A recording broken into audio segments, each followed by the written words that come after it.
Meron ba kayong gustong sabihin do'n sa mga bata? Puwede na, Mhm. pagkakataon na sila ang legacy ng Toro Fam. Sila ang magtutuloy.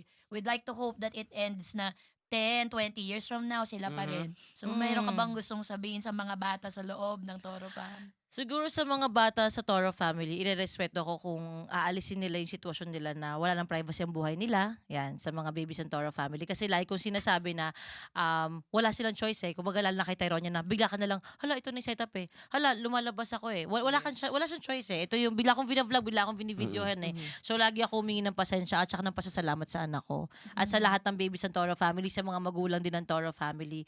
Kasi nagkakaroon ng teamwork, Mhm. nagkakaroon din ng sacrifices together. So, nasa sa kanila kung itutuloy nila o hindi.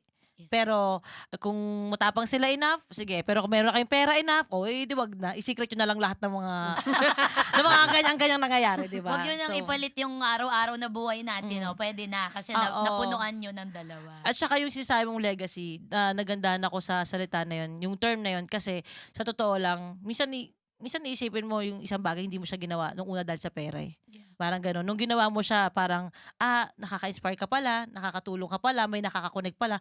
Kasi lahat naman ng pamilyang Pinoy may kwento yan eh. Bawat Mismo. pamilya eh. Hindi lang nila binibidyohan. Mas Baka